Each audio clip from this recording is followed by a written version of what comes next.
So, good morning everyone and good morning Ma'am Roxanne. This is my presentation of culminating activity. Before we start po, magpapakilala po muna ako sa inyo.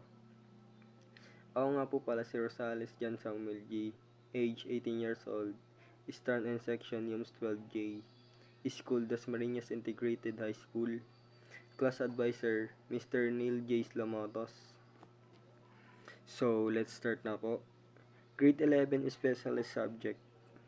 Ang unang i-present ko po sa inyo is DIAS, which is Discipline and Ideas in the Social Science. Ito po yung napili kong artifacts. Description of the artifact. This activity is an interview with the school counselor, which is a teacher. Learning goals reflected. This activity helps us to improve our communicate skills to others people. Reflection on the artifact. For this activity, I realized communication is the most important skill for being counselor. PPG, which is Philippine Politics Governance. Then, ito naman po yung napili kong artifact. Description of the artifact. This performance task shows our class campaign party list in a group activity where each member has a role promoting good governance. Learning goals reflected. This activity helped me understand of political process, campaign strategies, and leadership responsibilities. Reflection on the artifact. For this activity, I realized that it is difficult to be a leadership government, and at the same time, the country will be better and more prosperous because of this work. Then, ito naman po yung pangatlo, which is discipline and ideas in the applied social science.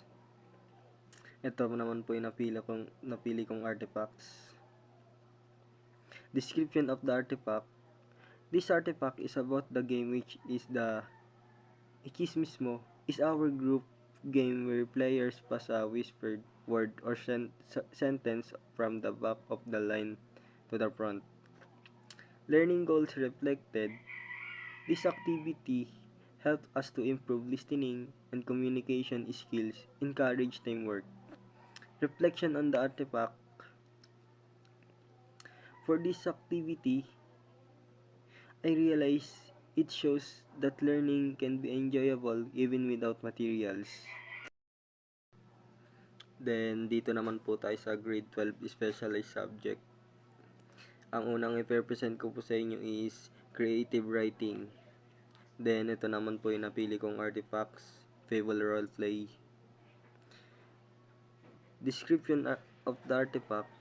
This activity is role-playing a fable based on the rabbit and the turtle. We perform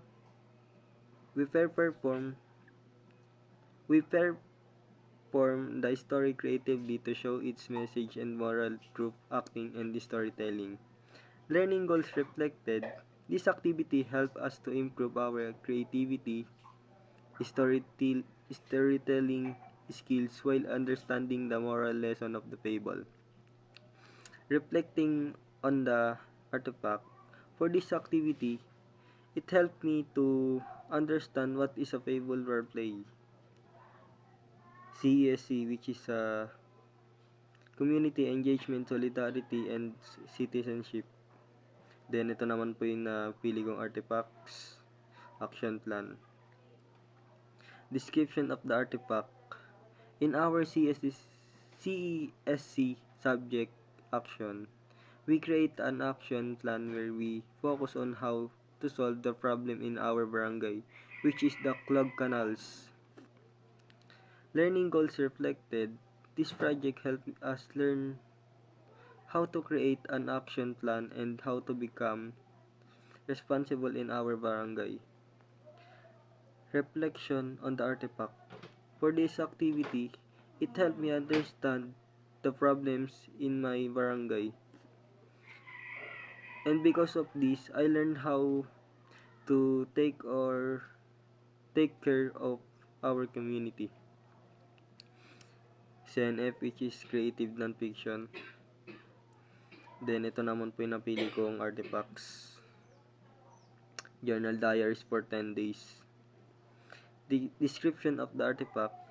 We create a journal diaries for 10 days in November. We need to be create, but the entries must be non-fiction. Learning goals reflected. This activity helps us to become more creative and apply what we learn. Reflection on the artifact. For this activity, I realized that you can actually create stories for your journey every day. So, next naman po tayo, TNCT, which is Trends, Network, and Critical Thinking in the 21st Century.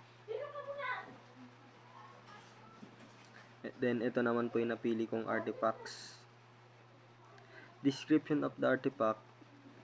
This artifact presentation is about the app under an anti-traffic app that shows current traffic situation in the Dasmariñas City. It helps commuters choose better routes and avoid traffic. Learning goals reflected. This activity shows teamwork, creativity. It also shows how technology can be used to solve real-life problems. Reflection on the artifact. Making this artifact help us work together and be more confident in presenting. Then, dito naman po tayo sa personal visions and goals for the future. Where do I see myself 10 years from now?